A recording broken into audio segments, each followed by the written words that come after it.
Hi, this is Richard from AgriFutures, and I'm here with Mike and Lauren, who have been building this tiny house here in Napier, and they're here to tell us a little bit about their experience building tiny houses and some of the lessons learned from that. So welcome, guys. Beautiful spot here, beautiful day. So tell us a little bit about your tiny house here. How long have you been working on this project for?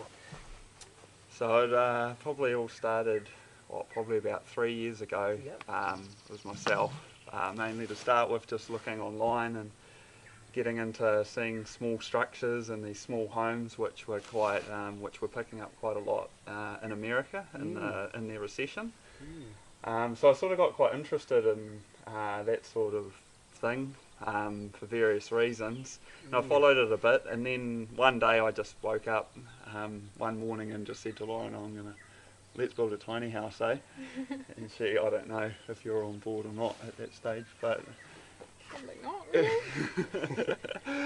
So from there I just started researching and probably spent near on a year, but obviously part-time, just researching, regulations and size and can we even do this sort of thing, and we mapped out a little area of a plan and tried to pretend that we were living in there to see if we could actually do it, and we kind of figured out we did. And the more we progressed in the research stage, I think the more we got into it and the more we thought it was going to be a good idea in terms of living simply, just really simplifying your life. And we were quite keen to design our own house, and this was way more attainable than building a large house. And so 3 years that you've been working on it. Yeah. Have you lived in the shed for that time, or where have you lived while you've been building it? Yeah, well, so it's varied. Over that time we lived with our parents for a while, and then we've been living down here as well. Okay. Why we do this, and now we're just about nearing completion. Probably, as I said before, it's probably been a couple of years of on and off, and there's been a lot of periods where there's been nothing happening because of other things when you're on a lifestyle block and whatnot. Yeah. And it's been weekends only, so... Right. So we've tried to keep it not a job, but a pleasure to work on, and keep it exciting and fun. So. Cool. And what kind of things have informed your design? Have you made this all from scratch? Have you kind of... Yeah, so the house has been designed completely from scratch. Okay. And we've built everything on it, including the trailer was all built with help from other people. Yeah. And we built all of that and built the whole thing really. Wow. Reclaimed windows. We've used a lot of some mixed sort of technologies and methods for building a house. We haven't gone the traditional stick frame house with insulation jammed in between. And we've done an open clad, open joint cladding system. I'm trying to say there, which is not, it's not very common to be done in New Zealand, and we've used an American product for that. So there was a lot of research in that. And also that's what's taken up a lot of the time, because we've gone a bit left field, and it's taken a lot longer to figure out how it's all going to work and stuff. And is the insulation behind that? Is there a little so paneling and then there's 100 mils thick of polyurethane foam, which is similar to polystyrene foam, but it's a lot more insulative and not as nasty for you as polystyrene, which we learnt in the research phase there. So doesn't get into the air and you're not breathing it in. So in there that blows building codes to pieces and for thermal ratings. Nice. It's really good. So we're thinking there, we haven't even spec'd a heating system in there. We're just going to see how it goes and probably turn the oven on, and that'll probably be just enough. Breathe in there and it'll probably be enough for two of us. So we'll just see how that goes, and maybe get just a little small heating panel or something. We'll just see. So what are your ambitions? There's a double bed area, and is there a kitchen space too? Or? Yeah, so we've got sleeping for a queen size bed, and then we hope to have a movable situation with seats and stuff, so we can sleep 4 people in total. Our bed's on a rollout. It's on a rollout bed that comes out under a raised floor.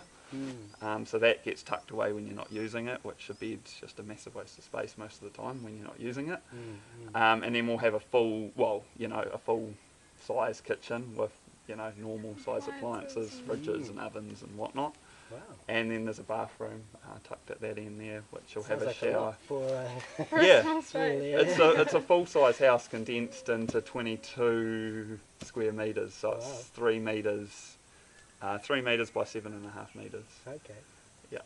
And can you tell us a little bit, Lauren, about your backgrounds and how that's kind of helped with the design of the property? And Yeah, we're both in the design industry.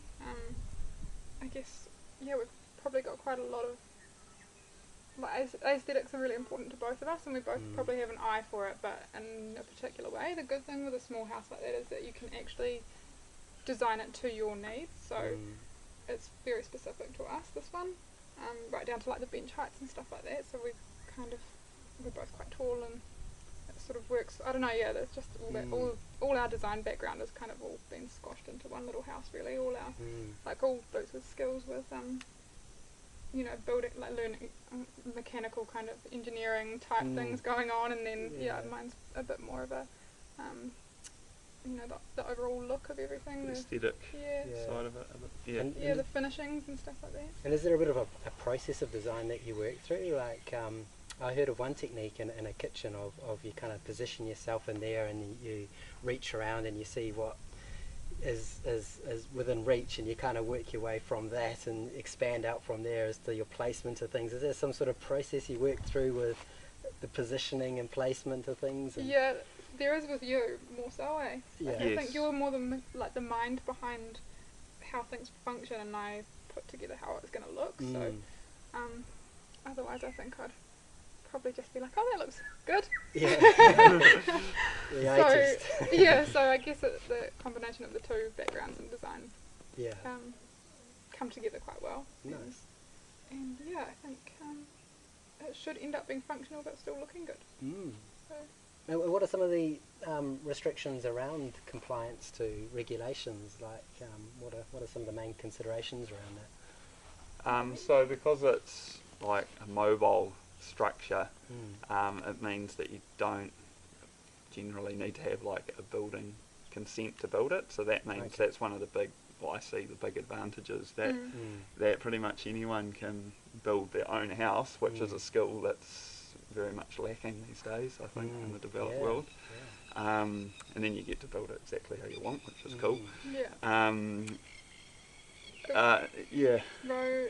you've got to consider whether you take it, whether it's something that's going to go on the road, or for us we decided that it was going to be something that would be picked up by a truck that would pick up sort of similar things like containers and stuff. So weight was a big restriction for us. So everything that we've done, we've had to consider weight. Like right down to things like for the kitchen, we've just had to make decisions on what type of wood we're going to use, and there were types of ply that we liked more than others for the look, but it was like a weight to look ratio. So you can't have like granite shops or things like that. No. And then I suppose in terms of like the electrical and gas, especially those two, like we'll get like registered people to come in and make sure it's all tickety-boo, and then get them signed off so you got a certificate. Is that part of the compliance that you have to do that? Or? I suppose like you can, it's sort of the bit of the grey area at the moment. There's the regulations, to my eye, don't really cover it, and there's a lot of grey areas you can read whichever side of the line, because it's still very early days. But I think it's best practice to make sure that you're not going to have a gas leak or electrocute yourself or something. So I think most people do that, like definitely, and keep it all safe. So you've got to move it, so it's got to be, you can either pick it up and move it, or you can tow it off-site. What about the size restrictions of how big it can be? So there's, I suppose most people do it as a light trailer, which is light. It still can be up to 3.5 tons, 2.55 wide, and lengths pretty much you can just about go as long as you want. I think it's up to 12 metres, and the height's 4.3, but don't quote me on that, it's round about there. To pull it down the road without having pilot vehicles and flags and all that sort of stuff. But you can go out to 3.1 metres and have flags and still no pilot vehicles on it. which people are starting to discover, especially in New Zealand. Because it was important for us to have that width. Yeah, in terms of space, Space. Yeah. it makes a massive difference. Yeah, the meter 600 width. mils that way makes a huge Because difference. that's the overall width as well. It's not your internal space. So by the time Right. you get your cladding and your walls, Yeah. and every little thing counts. So like even the door handle, you're sticking up really? that much extra. Well, that's so Wow. so it's right down to that. So Wow. yeah, you do hear of people that take all those things off when Yeah, they take fold it on out the road. door handles Yeah. and things like that. Yeah. Yeah. But we just thought, especially, once we found this plot of land, we just thought, well, actually, it's probably only going to really move around our site, and if it gets moved off, it'll be on a truck. So Cool.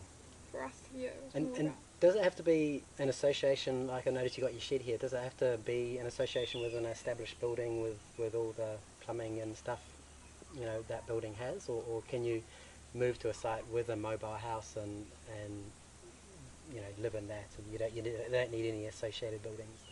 I suppose, there's a sort of couple of frames of thought when in regards to hooking it up.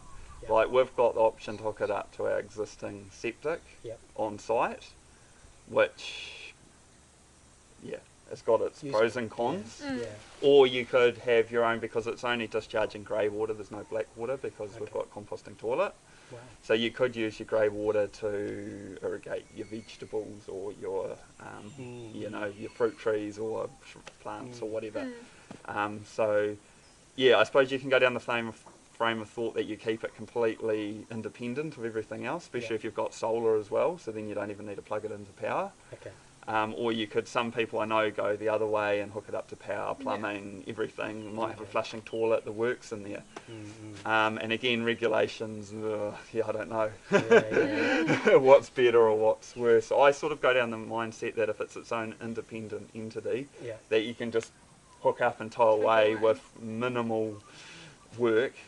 I think, I don't know, then that's it becomes, more like a temporary carrot. temporary accommodation. So Because it was my understanding if a building's under 10 square metres, that was when it had to be in association with a house, if it's fixed in site. So if you want to build like a cob house, for example, it has to be under a certain dimension. It has to be associated with the building. And it sounds like if it's a mobile house, it kind of gets around those conventions, so you can be a bit more flexible in what you do. yeah, Yes. it's definitely flexible. Cool. Which And is part of the attraction of having it on wheels for us. yeah. If we don't like the view, we can Move turn it. it around, or the wind's blowing the wrong angle on something, you just tweak it, Yeah. which is awesome. And what's your long-term vision? Is this a long-term place to be in, or is it a bit of a temporary solution while you build a house? And Do you want to answer that one? It's probably more a temporary solution. We don't live in it yet. We'll see how it goes, kind of thing. We could, we've sort of lived in small spaces before, but we could potentially get in there and be like, this is awful, So it's kind of, it was more just we just felt like we had to do it, and well, particularly you, and then you talked me around, and then and the more we got into it, the more I don't know. It's definitely we do want to build a house on site, but it's a good way to save money and kind of try and get yourself into a better position to be able to do that in the first place. So, and particularly going off grid, if we can sort of hook up the solar and stuff as quickly as possible, it cuts all your bills down. And financially, it's just that was a big swing for me, was that we were going to be able to get ourselves into a much better position. Not to mention what you can do for the environment and living in a small space with a small footprint. So it's kind of our drive in the end, I think. so does it work quite well as a solution to get yourself onto a bit of bare land that you want to establish a site on, and just for a temporary place to live while you're building your house site, and you're working on the land and getting that all set up so that you can kind of spread your costs more and not have to kind of rush the build of your house, give you a bit more time. And it gives us time to understand the lay of the land. Like, we didn't want to just come down here and plonk a house wherever. So this kind of gives us the opportunity to really see what the weather does and what our best views are, and gives us a chance to do things properly and not have any regrets. Cool. Yeah. Alright, well thank you Mike and Lauren for sharing with us your vision of this house and everything you've gone through. We'll do a little panning footage around to give you guys a bit more idea about what they've done. No, thank you. Thank you. Okay, welcome to our house. I'll just take you through a bit of a tour here. So at this end of the house here, as you can see, we're working on a raised floor, and this here is going to accommodate a roll-out bed, which you can see there, all made out of plywood, and that's going to roll out. Queen-size bed will roll out to this area here, and we'll obviously sleep on that, and then kick it away when we're not using it. And then up on the raised floor here, we're going to have, this is going to be sort of a bit of a chill out sort of area, and we'll have some form of flexible seating, couch seats that do a range of different things. Up here we're going to have a desk for working at, that's most likely going to fold away, so it's going to be flexible. This here, you can see we've built this to a height that you can sit down sort of perfectly at, so we'll probably have some sort of rolling table that might even go in and out of the house. We'll probably build a simple deck out there to maximise the outdoor space. So then this way, when we have guests around, we can all sit around there. Up here we'll have a monitor, which will be basically just a direct link to the internet. And then coming around, so this is I suppose our living sort of area, living room. And then we come in here, we're going to have a series of drawers and pantries. We're going to have like the fridge here and the pantry here, and pull-out drawers and whatnot down here. We've plumbed up to a washing machine there. We've obviously got our power and whatnot.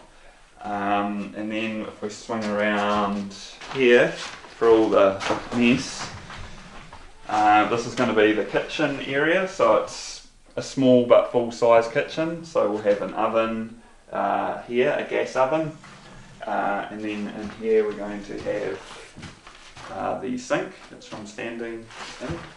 And then here there'll be a sort of counter bar here, so we'll be able to do all our food prep and whatnot here. And then maybe have a couple of bar stools on this side that you can eat and have that sort of open plan living. And so in here, just the only room in the tiny house, which is 7.5 metres by 3 metres wide.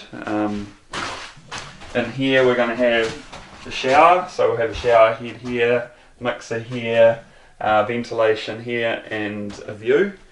And we're going to have some, cedar boards through here that'll be flush with the floor, so that should look quite nice. And we've got a stainless tray already installed under there, so that'll hopefully, the idea that's going to look quite chic. And the other side we've got a composting toilet, which is basically a plywood box, which we've already made, which we'll pop in. And then here we'll have a vanity and just a small storage here with some, maybe a mirror, LED lighting and whatnot up here. Yeah.